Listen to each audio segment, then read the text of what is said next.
नमस्कार। पाकिस्तानी आर्मी ने एक मेजर ऑफेंसिव शुरू कर रखा है। इस समय बाजौर में कोई खास अचीवमेंट्स नहीं मिली हैं। कहा जा रहा है कि टीटीपी के खिलाफ किया है। पीएलए के खिलाफ भी पाकिस्तानी आर्मी ऑफेंसिव करती रहती है, कोई सक्सेस नहीं है। बलूचिस्तान में पीएलए और टीटीपी दोनों मिलकर किया है, तो दोनों ने मिलकर हमले करने की प्लानिंग बनाई है, ऐसी खबर आ रही है। इससे चाइना, अमेरिका और पाकिस्तान तीनों को नुकसान होगा। ऐसा बोला जा रहा है कि चाइना को बाहर निकालने का काम बहुत पहले से भी चल रहा था, लेकिन दोनों ने हाथ मिला लिया, तो पाकिस्तान और चाइना दोनों के दोनों उस एरिया से बाहर निकल सकते हैं। पीएलए के खिलाफ, टीटीपी के खिलाफ जो बाजौर में काम शुरू हुआ, वो ऐसा है कि बाजौर एजेंसी में टीटीपी का दबदबा बहुत हाई है, इसलिए पाकिस्तानी आर्मी ही कैजुअलिटी झेलेगी। टीटीपी को कुछ खास कैजुअलिटी नहीं मिलेगी, इसमें इसमें कोई शक नहीं। लेकिन ये बात पाकिस्तानी आर्मी को भी पता है कि बाजौर और वजीरिस्तान, इस पूरे एरिया के राजा जो है तहरीक तालिबान पाकिस्तान है। तो क्या पाकिस्तानी आर्मी शिकस्त मिल रही है उसे? और अब ये हाई टेस्टोस्टेरोन लेवल पे है पाकिस्तान के army chief field marshal Asim Munir. तो वो आसिम मुनीर अमेरिका को धमकी देते हैं, इंडिया को धमकी देते हैं, पूरी आधी दुनिया को धमकी दे रहे हैं, क्या मैं खत्म कर दूंगा तुम्हें। आधी दुनिया को खत्म करने की धमकी अलग होती है, टीटीपी से लड़ना अलग होता है, पीएलए से लड़ना अलग होता है। किसी भी बात करने के लिए हमारे साथ उमेश अग्रवाल जी। उमेश सर, बहुत बहुत स्वागत आपका हमारे शो में। उमेश जी, पीएलए टीटीपी संभल नहीं रहे, आधी दुनिया को खत्म करने की धमकी, इस समय बाजौर में चल रहा है ऑपरेशन, कोई सक्सेस नहीं मिली। अब बलूचिस्तान में टीटीपी ने और पीएलए ने हाथ मिला लिया, दोनों के दोनों पाकिस्तान को और चाइना को धमकी देने के निकाल देंगे तुम्हें। देखिए, सबसे पहले तो आसिम मुनीर अमेरिका गए और अमेरिका की धरती पे रह के उन्होंने भारत को धमकी दी है न्यूक्लियर वेपन्स की, और पूरे विश्व को भी धमकी दी है कि अगर पाकिस्तान अगर डूबेगा तो आधा विश्व को हम लेके डूब जाएंगे। सेकेंड, उन्होंने भारत की जो डैम्स है उसको उड़ाने की बात की, भारत के जो जामनगर रिफाइनरी है उसको टारगेट करने की बात की है। और उनके अलावा ख्वाजा आसिफ ने भी भारत को धमकी दी है। बिलावल भुट्टो ने भी बोला है कि अब 6 नदियों का पानी हम ले लेंगे। और उसके बाद आपने देखा कि शहबाज शरीफ आज उन्होंने वापस एक तरह से आसिफ मुनीर ने जो बोला है उसको वापस रिपीट किया। पिछले 48 घंटे में 4 से 5 धमकियां आ चुकी है। सिंध के गवर्नर बोल रहे हैं कि हमारे पास 4 मिलियन टू व्हीलर्स वाले हैं, हम अपनी मोटरसाइकिल चला के आएंगे और भारत के अंदर एक तरह से धावा बोल देंगे।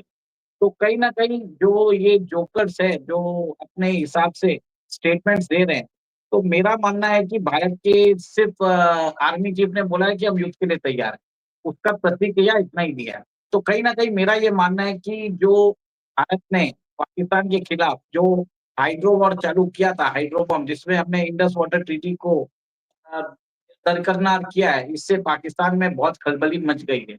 और मुल्ला मुनीर अब एक तरह से आपने बरोबर बोला है कि वो जोकर समझ रहा है कि अमेरिका के साथ मिलके वो बलूचिस्तान और टीटीपी के खिलाफ एक मेजर ऑफेंसिव कर सकता है। आपको ये समझना पड़ेगा कि बलूचिस्तान लिबरेशन आर्मी जो वहाँ के फ्रीडम फाइटर्स हैं, और मजीद ब्रिगेड को उन्होंने एक डेजिग्नेटेड टेररिस्ट ऑर्गेनाइजेशन और फॉरेन टेररिस्ट ऑर्गेनाइजेशन डिक्लेयर कर दिया है अमेरिका ने। तो कहीं ना कहीं अब मेरा ये मानना है कि अमेरिकन फोर्सेस अब आने वाली है बलूचिस्तान में, और वो बलूचिस्तान के रिसोर्सेस को गार्ड करने वाली है। बलूचिस्तान के अंदर बताया जाता है कि $6 ट्रिलियन के रिजर्व्स है, और आज उधर चाइना ऑटोमेटिकली उधर माइनिंग कर रहा है, उसके पास 2-3 माइन है, जिससे वहां पे वो उठा के चाइना भेज रहा है और चाइना में रिफाइन हो रहा है। सिमिलर चीज अमेरिका करना चाहता है। तो अब तो कुछ दिन पहले आपको ध्यान होगा वांग यी से मिलने मुल्ला मुनीर गए थे बीजिंग। तो उस बीजिंग में कि भी वांग यी ने एक तरह से शर्त रखी है कि आप हमारे जो इन्वेस्टमेंट्स है, हमारे जो फोर्सेस है, हमारे जो इंजीनियर्स है, हमारे जो सिटीजन्स है, उनकी रक्षा करेंगे, नहीं तो हम अपनी प्राइवेट मिलिशिया आर्मी भेज देंगे।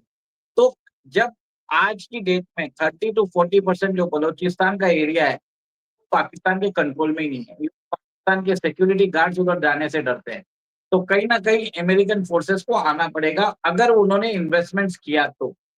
और बताया जाता है कि अफगानिस्तान को बोलते हैं कि ग्रेवयार्ड ऑफ एम्पायर्स। अब बलूचिस्तान भी वैसा ही है। बलूचिस्तान के अंदर भी आप वही देखेंगे, क्योंकि बलूचिस्तान के जो लोग हैं मर जाएंगे, मिट जाएंगे, पर अपनी आंख के ऊपर वो आने नहीं देंगे।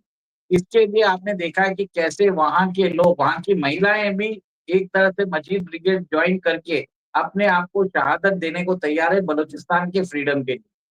अब अमेरिका को लग रहा है कि वो पाकिस्तान के साथ मिलके इन दोनों ऑर्गेनाइजेशन को खत्म कर देगा और उसके बाद वो वहां से रिसोर्सेस ले पाएगा। मेरा ये मानना है कि अब ये पॉसिबल कम लग रहा है। सेकेंड, एक और एक चीज है, उन्होंने पाकिस्तान की एक तरह से तारीफ की है काउंटर टेररिज्म ऑपरेशंस के लिए। अब समझने वाली बात है कि टीआरएफ को एक डेजिग्नेटेड टेररिस्ट अमेरिका ने एक तरह से उनको रिकॉग्नाइज किया हुआ है। फिर वो ये कैसे पाकिस्तान को जॉइंट टेररिज्म एफर्ट्स के लिए कमेंट कर रहे हैं। पाकिस्तान तो एक तरह से मालूम ही है कि वो अंतरराष्ट्रीय स्तर पे टेररिज्म को फैला रहा है। तो ये एक विरोधाभास है, ये देखने वाली बात है। सेकंड, अब मेरा ये मानना है कि बलूचिस्तान के अंदर आप देखेंगे चाइनीज फोर्सेस आने वाले हैं, अमेरिकन फोर्सेस रहेंगे, और इनका डायरेक्ट अगर इन्होंने कोई क्षति, इन्होंने अगर समझ लीजिए बलूचिस्तान लिबरेशन आर्मी ने इनके ऊपर अटैक किया, तो ये उनसे एक तरह से समझौता कर लेंगे। आप ये देखेंगे कि जो अमेरिका और चीन है अपने इन्वेस्टमेंट्स को बचाने के लिए ट्राइपार्टिट समझौता कर सकते हैं बीएलए से। तो पाकिस्तान से बलूचिस्तान का एक तरह से पत्ता कटने वाला है। इंडिपेंडेंस ऑफ बलूचिस्तान कुछ दिनों में पॉसिबल लग रहा है, क्योंकि पाकिस्तान तो निकम्मी आर्मी है।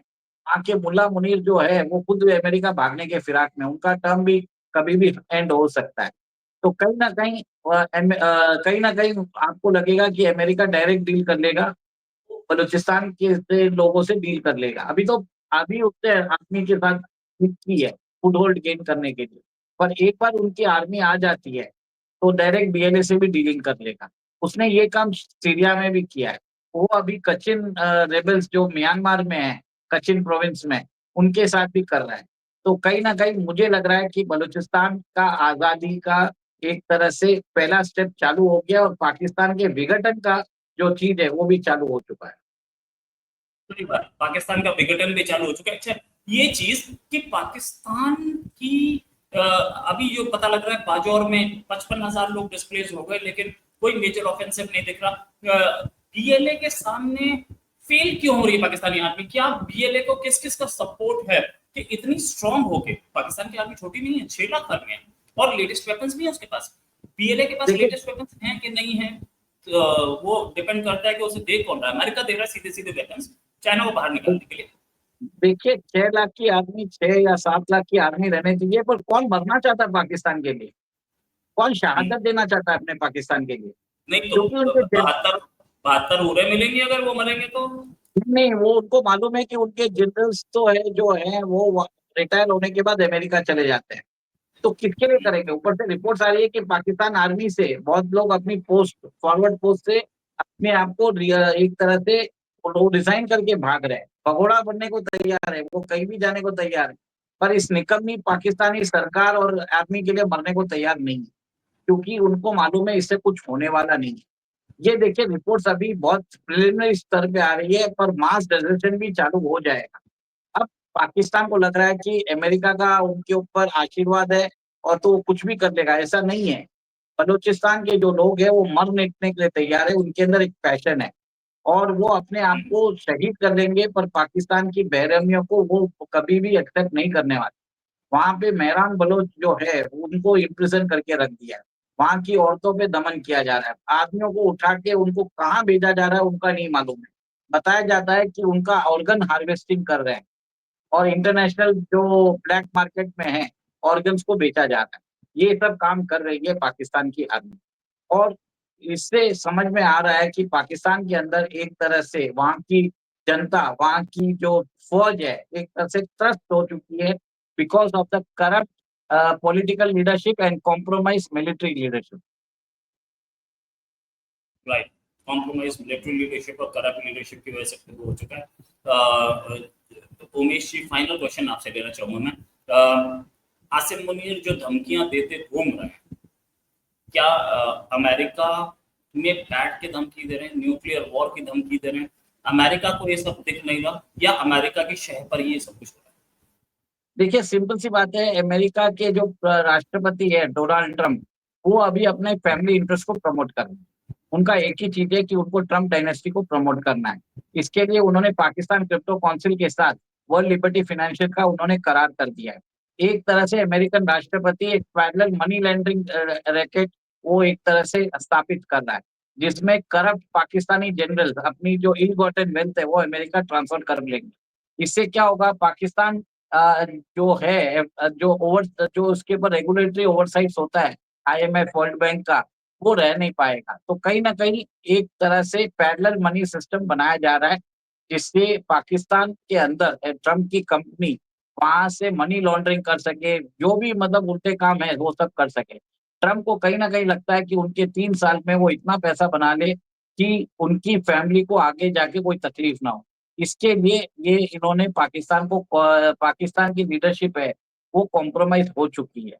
और आपने देखा है कि जेंट्री बीच ऑलरेडी जनवरी में वो टर्की, पाकिस्तान और बांग्लादेश जाके आए हैं। और रोहित जी, यहाँ तक बात आई है कि ये जो है इससे अमेरिकन इंटरेस्ट भी कॉम्प्रोमाइज़ हुए हैं। आज अमेरिका के अंदर उनके जो पेंटागन के फॉर्मर ऑफिशियल है माइकल रूबिन, उन्होंने तो बोल दिया है कि Asim Munir is Osama bin Laden 2.0, Osama bin Laden in military uniform. तो कहीं न कहीं एक तरह से आप ये देखिए वहाँ पे लोगों के अंदर आक्रोश चल रहा है अमेरिका में। वहाँ पे लोग एक तरह से वीडियोज़ बना के डाल रहे हैं कि ट्रम्प का टैरिफ उनके ऊपर लग रहा है, किसी और के ऊपर नहीं लग रहा है। अल्टीमेटली इट इज़ देयर पे। तो ट्रम्प के खिलाफ भी एक तरह से मुहिम चालू हो गई है। ट्रम्प इतने डर गए हैं कि उन्होंने वॉशिंगटन में मेट्रोपॉलिटन पुलिस है, उनसे पूरा पावर्स लेके फेडरल पुलिस को दे दिया है। तो कहीं न कहीं अमेरिका में एक तरह से मिनी इमरजेंसी लग गई है और आगे भी प्रोटेस्ट हो सकते हैं, तो वो क्या करेंगे, फेडरल गार्ड्स को बुला लेंगे पूरे अमेरिका में डिप्लॉय करने के लिए। तो अमेरिका एक तरह से डिक्टेटोरियल रिजिम में जाने वाला है और ये सब चीज़ें जानबूझ के किया जा रहा है ताकि अमेरिका में प्रोटेस्ट हो और उस प्रोटेस्ट को जब होता रहे, उसको दबाने के लिए ये फेडरल गार्ड्स का पोस्टिंग किया जाएगा। जो वॉशिंगटन में कल जो हुआ है वो टेस्ट केस है। आगे आप देखेंगे न्यूयॉर्क में भी होगा, शिकागो में भी होगा, सब जगह बातें आ रही है, रिपोर्ट्स ऐसी आ रही है। Right, right. सब जगह रिपोर्ट्स ऐसी आ रही हैं। Thanks a lot Umesh ji for joining. उम्मीद है जल्दी एक डिस्कशन और करेंगे। अभी के लिए नमस्कार, धन्यवाद, जय हिंद। जय श्री राम।